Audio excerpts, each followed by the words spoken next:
I returned from abroad to find my $950K home sold.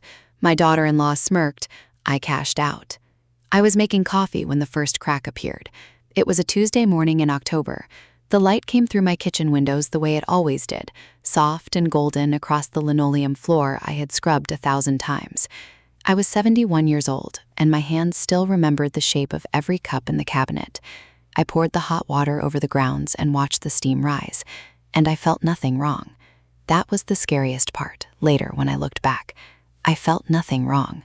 My name is Diane.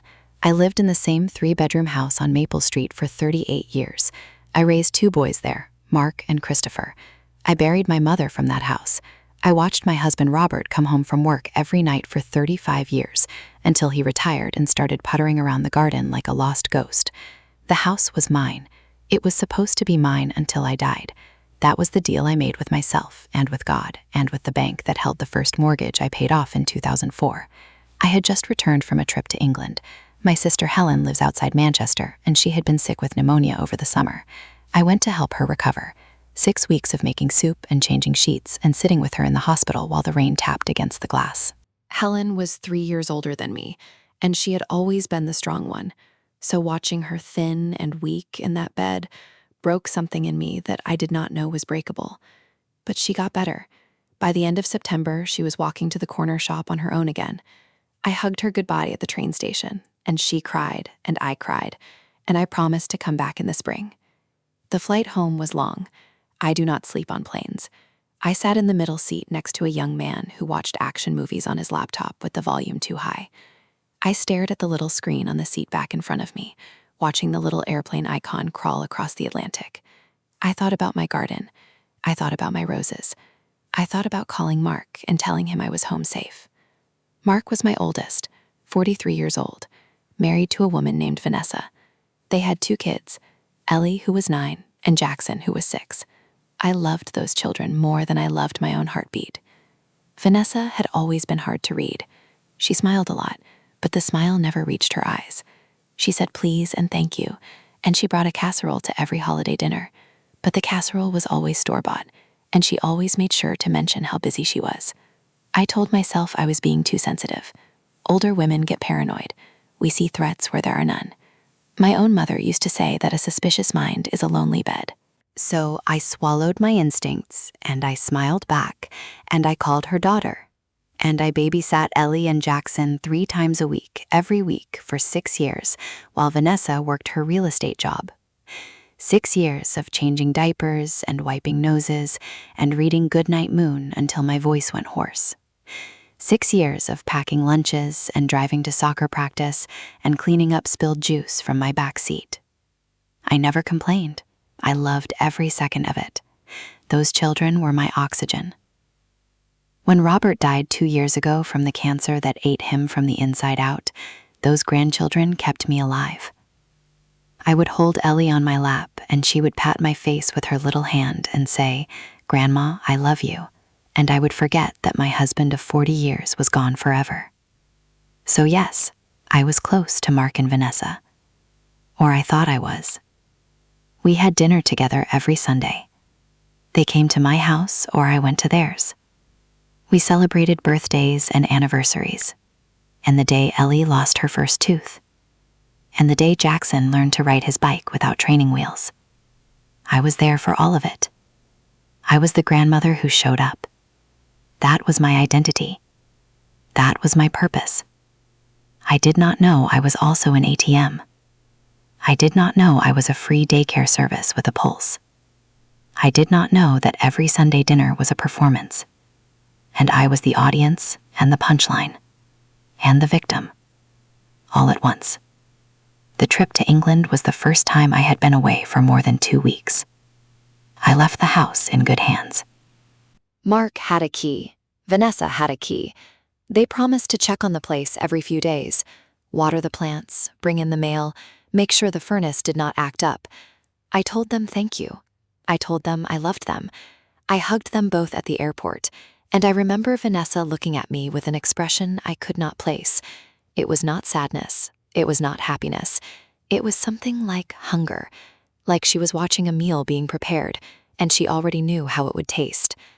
I should have seen it then, but you do not see things like that when you are 71 years old, and your son is holding your hand, and your daughter-in-law is kissing your cheek, and your grandchildren are waving through the glass. You see love because you need to see love. You see safety because the alternative is unthinkable. So I went to England. I took care of Helen. I came back. The plane landed at Logan at 3 in the afternoon. I collected my one suitcase from baggage claim and walked out to the parking garage and found my car exactly where I had left it, a 2018 Honda CR-V with a dent in the passenger door from when Robert backed into a mailbox in the last year of his life. I had driven that car for 6 years, and I never fixed the dent because it reminded me of him, his clumsiness, his embarrassed laugh, the way he said, "Oh, darn it, Diane, I did it again." That was our marriage, imperfect and dented and real. I drove home through the October colors. The leaves were turning red and orange along the highway. I rolled down the window and let the cool air hit my face. I thought about making a pot of soup. I thought about calling Mark to tell him I was back. I thought about seeing Ellie and Jackson that weekend. I was tired, but I was happy. That is the part that breaks me now when I replay it in my head. I was happy. I did not know I was driving toward a funeral. I turned onto Maple Street, and something felt wrong immediately.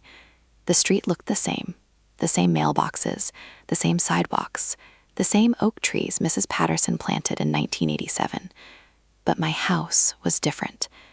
It took me a second to understand what I was seeing because my brain refused to accept it. There was a for sale sign on the lawn, but not a regular for sale sign, a sold sign. A big red sold banner stretched diagonally across the face of it. Sold. The word screamed at me from 50 yards away. I thought it was a mistake. Someone put the wrong sign on the wrong lawn. That happens, right? Real estate agents get addresses confused. A simple error. A phone call to fix it. I pulled into the driveway and I noticed other things. The curtains were gone. The flower pots were gone. The little wooden bench Robert built for me by the front door was gone. My house looked empty. It looked like a house that belonged to strangers. I sat in my car for 3 full minutes. The engine was still running. The radio was playing some old song I did not recognize. I turned the key and the engine died, and the silence rushed in like water through a broken dam. I got out of the car. My legs felt weak. My keys felt heavy in my hand.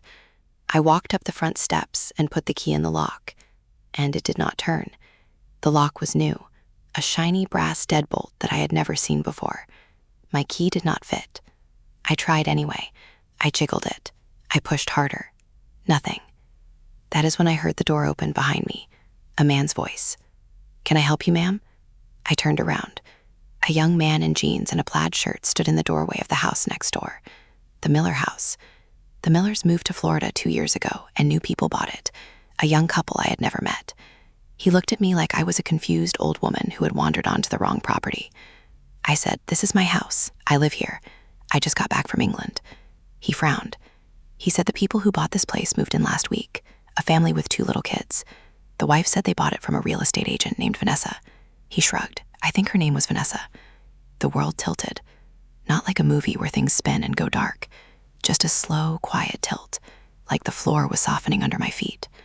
I said, "Vanessa is my daughter-in-law." He said, "I do not know anything about that, ma'am. I just know the sold sign went up about 3 weeks ago. They closed 2 weeks ago. The new owners are nice." He pointed to a blue minivan in the driveway. "That is theirs." I walked back to my car. I did not feel my feet touch the ground. I sat in the driver's seat and closed the door, and I sat there for a long time. The sun went down. The streetlights came on. I watched a woman in a yoga outfit come out of my house with a bag of groceries. My house. She unlocked the door with her key and went inside and turned on the lights in the kitchen. My kitchen. I watched her through the window.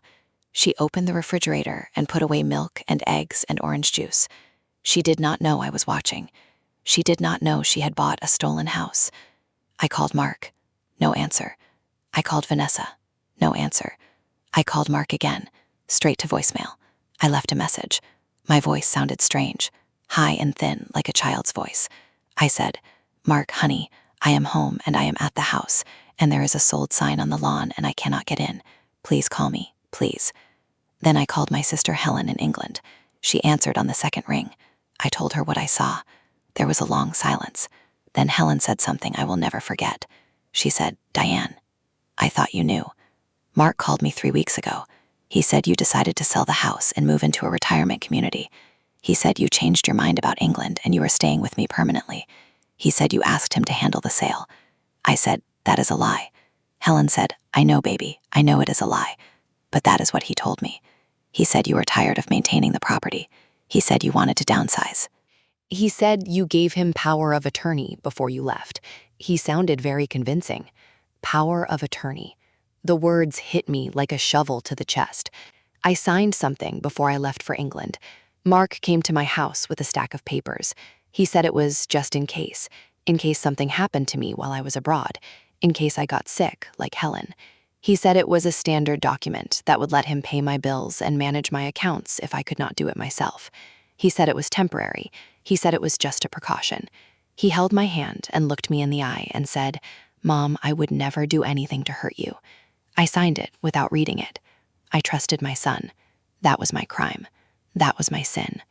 I trusted the boy I had carried in my body for 9 months, the boy I had nursed through fevers and chicken pox, and the night he broke his arm falling out of that same oak tree, the boy I had paid for college for, the boy I had given $10,000 to for his wedding, the boy I had watched hold his first daughter and cry because he could not believe she was real. I trusted him because that is what mothers do. We trust our children, even when the world tells us not to, even when our own mothers warned us, even when we know better. I did not sleep that night.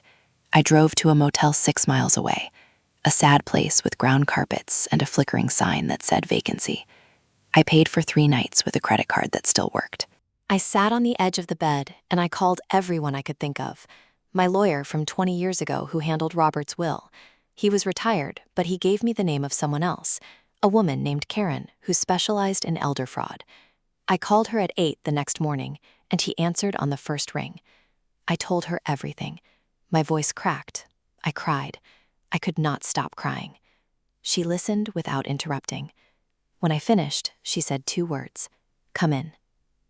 Karen's office was downtown, in a building that smelled like old wood and floor wax. She was in her 40s, with short gray hair and glasses on a chain around her neck. She looked at me with something I had not seen in a long time. Kindness. Not pity. Kindness. She said, "Diane, I need you to tell me exactly what you signed." I told her about the stack of papers, about Mark's explanation, about how I did not read anything because I trusted him. She nodded like she had heard this story 100 times before, because she had. Old women trusting their children, old women losing everything, old women sitting in her office with empty eyes and shaking hands.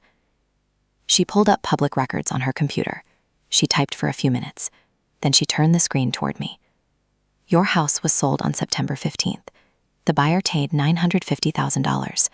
The proceeds went to an account in your name at a bank I did not recognize, an account I never opened. The account was opened on September 1st. The money was withdrawn in cash on September 18th, 3 days after the sale. The withdrawal was made by a person named Mark Henderson with power of attorney. The money is gone." I said, "What do you mean gone?" She said, "I mean the account is empty. I mean your son walked into that bank with your power of attorney and took $950,000 in cash, or a cashier's check, or a wire transfer. The bank records show the funds left the account and went somewhere else. We will have to subpoena the bank to find out exactly where. But Diane, I want you to be prepared. That money is likely unrecoverable. People who do this do not put the money somewhere easy to find. They hide it. They move it offshore. They buy assets in other people's names. They spend it. Your son did not steal $950,000 to put it in a savings account." I sat in that chair, and I felt something leave my body. It was not anger. It was not sadness. It was something colder. Something like the moment before you faint, when the world goes white and you know you are about to hit the floor. I did not faint. I stayed upright. I stayed breathing. I asked Karen what I could do. She said, "We can sue. We can file a police report. We can try to freeze any remaining assets. But Diane, the hard truth is that civil litigation takes years and costs tens of thousands of dollars. You will spend money you do not have to chase money you may never see. And your son will likely claim you gave him permission.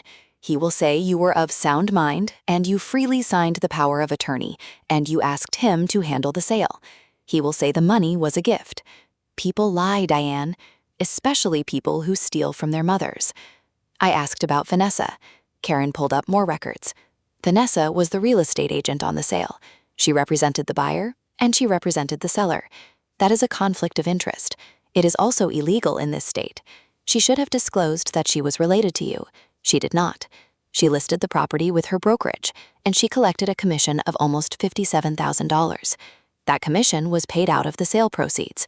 So Vanessa took $57,000 of your money for doing a job that should have been done by an independent agent. The smirk. I remembered the smirk. That little curl at the corner of her mouth when she hugged me goodbye at the airport. She already knew. She had already planned it. She had probably been planning it for years. Every Sunday dinner, every cup of coffee, every time I babysat those children for free. She was not building a relationship with me. She was running surveillance. She was learning my routines. She was waiting for the right moment to strike.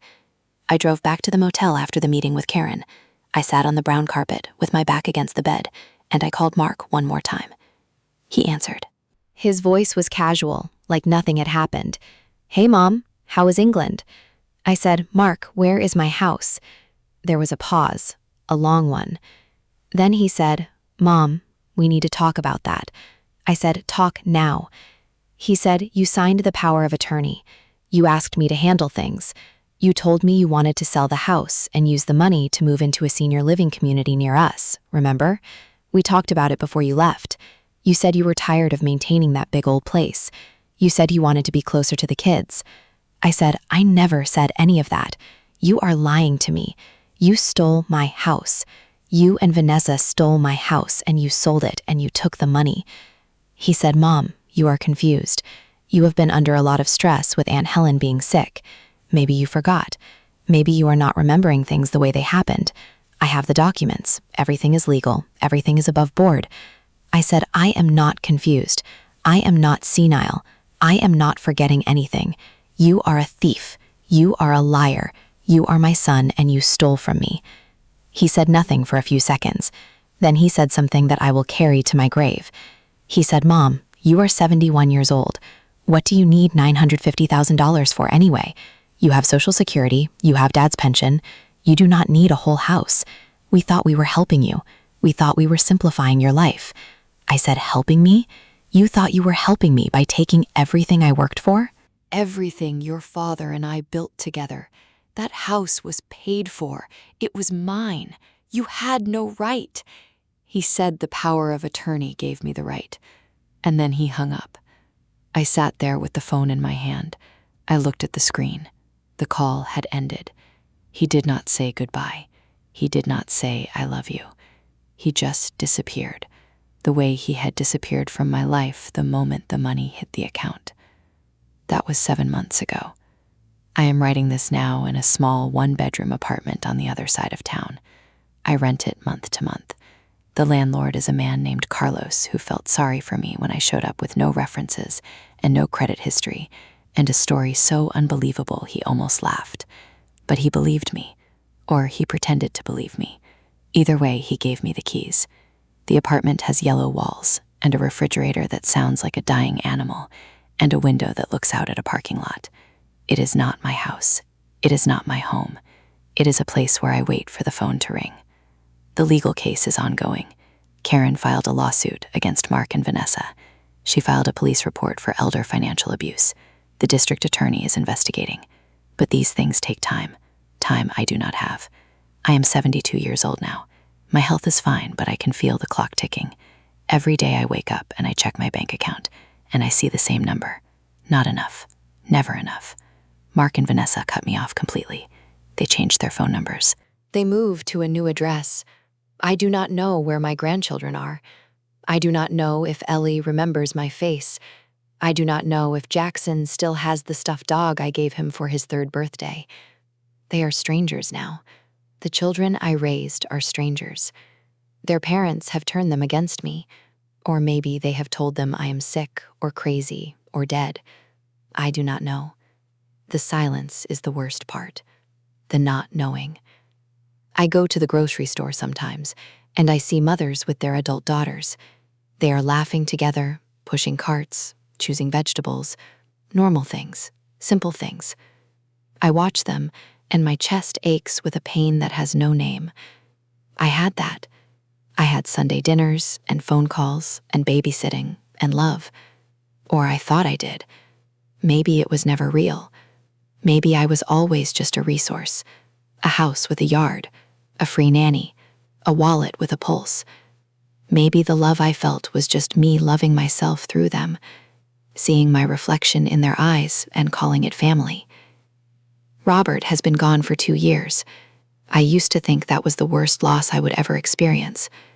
I used to think watching him waste away in that hospital bed was the bottom of the hole. I was wrong. The bottom of the hole is not death. The bottom of the hole is betrayal. It is looking into the face of your own child and seeing a stranger who wants you to disappear. It is knowing that your blood does not protect you. It is knowing that the people you would have died for are the ones holding the knife. I have thought about what I would say to Mark if I saw him again. I have written the speech in my head 1,000 times. I would tell him about the morning he was born, the way the light came through the hospital window, the way he looked up at me with those dark eyes, like he already knew me. I would tell him about the first time he said mama, the way my heart exploded.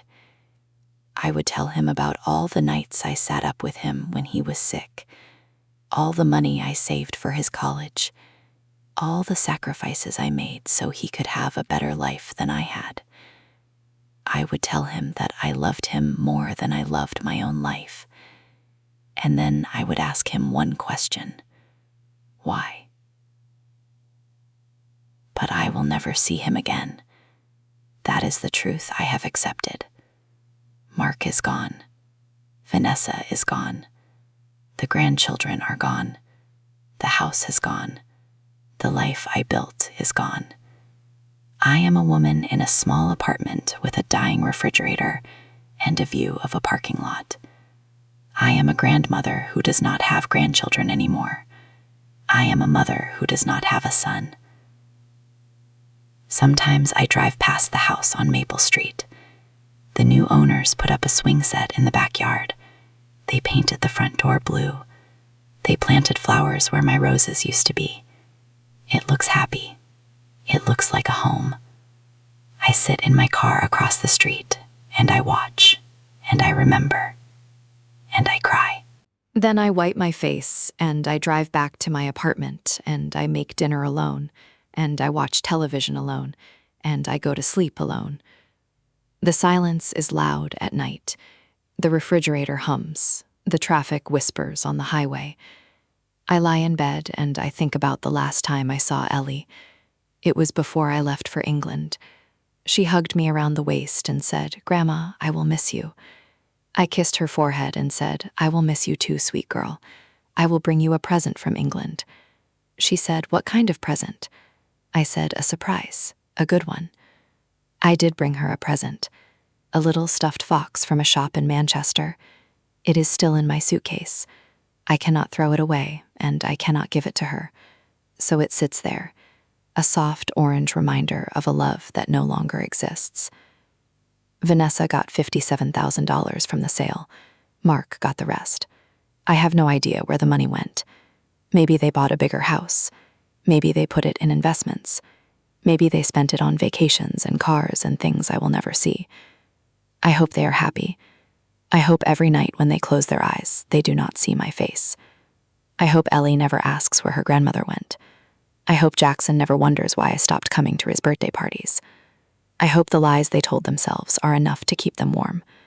Because I am cold now. I am cold in a way that has nothing to do with temperature. I am cold because the people who were supposed to protect me are the ones who left me in the dark. I am cold because I trusted, and I was wrong.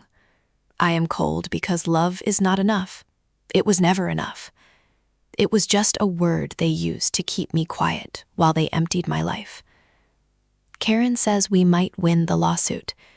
She says the judge will see the conflict of interest, the hidden account, the fraudulent power of attorney.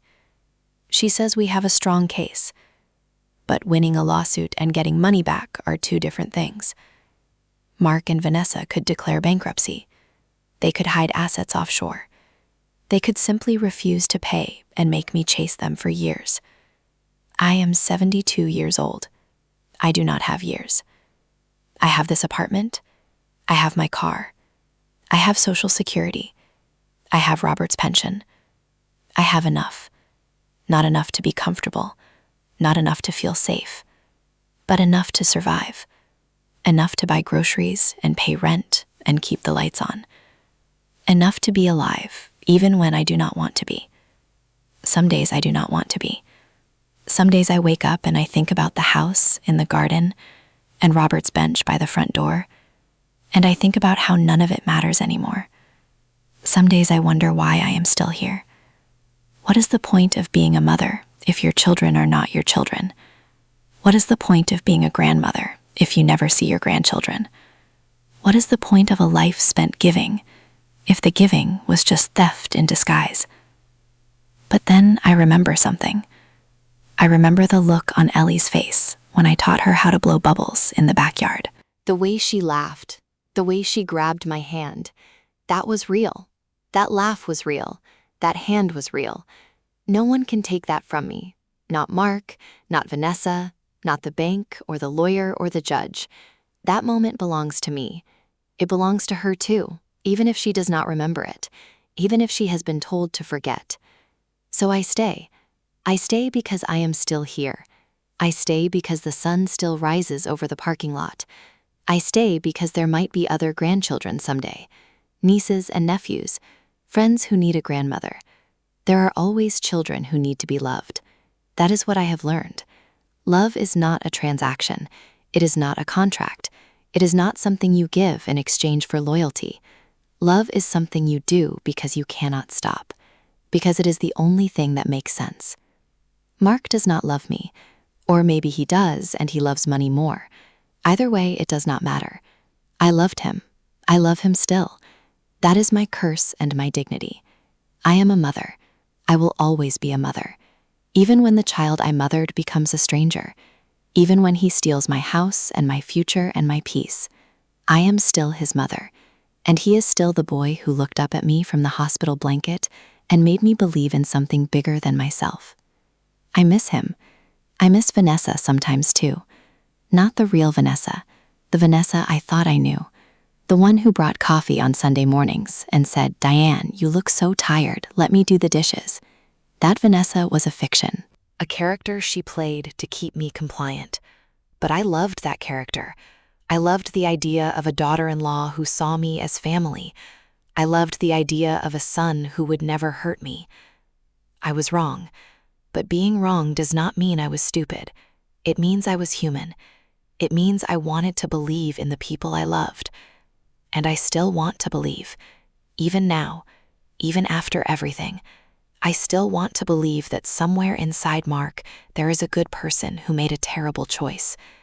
I want to believe that he wakes up in the middle of the night and thinks about me. I want to believe that he feels the weight of what he did. I want to believe that he will call me one day and say, "Mom, I am sorry." But he will not. I know he will not. People who do what he did do not apologize. They justify. They rationalize. They tell themselves stories where they are the heroes, and I am the burden they had to shed. I am the old woman who did not need a house, the old woman who was in the way, the old woman who should have died already so they could have the house without the guilt. I am not dead. I am right here. I am in this apartment with the yellow walls and the dying refrigerator and the suitcase that still holds a stuffed fox from England. I am alive. I am breathing. I am telling this story so that someone else might hear it and recognize the cracks before they become canyons, so that another mother might see the hunger in her daughter-in-law's eyes, so that another grandmother might think twice before signing a stack of papers from a son she trusts, Do not sign anything without a lawyer. That is what I would tell you if you were sitting in this room with me. Do not let your children become your caretakers without oversight. Do not give anyone power of attorney unless you have a second person watching the first person. Do not believe that blood protects you. Do not believe that love is a shield. Love is beautiful and love is precious, and love will not stop a thief who has convinced himself he is not stealing. I still have my car. I still have my health. I still have my sister Helen on the phone. She calls me every day. She tells me to keep fighting. She tells me that Mark will get what is coming to him. She tells me that I am not alone. She is wrong about that. I am alone. But her voice on the line makes the aloneness feel smaller, makes the apartment feel less like a cage, and more like a room where I am safe, even if I am sad. Today I went to the grocery store. I bought bread and milk and a small bag of apples. The woman at the checkout was young, maybe 30. She had a baby in a carrier on her chest. The baby was asleep. Tiny fingers curled around the edge of the carrier. I looked at that baby and I felt something I had not felt in months. Hope. Not for me, for the baby, for the mother, for the world that still makes new things even when old things break. I paid for my groceries and I walked to my car and I sat behind the wheel for a minute. The parking lot was full, people coming and going, lives moving forward. I started the engine and I drove back to my apartment, and I put the apples in the refrigerator that sounds like it is dying. I washed one and I bit into it, and the taste was sweet and sharp and real. That is all there is now. Small things. An apple, a phone call, a window that shows the sky, a heart that still beats even when it does not want to. I am Diane. I am 72 years old. I lost everything, and I am still here. That is not a happy ending. It is not a sad ending. It is just an ending. Or maybe it is not an ending at all. Maybe it is just another beginning. Another morning. Another cup of coffee. Another day of being alive in a world where the people you love can destroy you, and the sky still turns blue, and the apples still taste sweet, and you keep going, because stopping is not an option. I have not heard from Mark since that phone call. I do not expect to, but I have not changed my phone number. In case he calls. In case he remembers. In case he finds his way back to the woman who held him when he was small and scared and perfect. Mothers wait. That is what we do. We wait for our children to come home, even when they have sold the home out from under us, even when they have taken everything. We wait, because hope is the last thing to die. And I am not dead yet.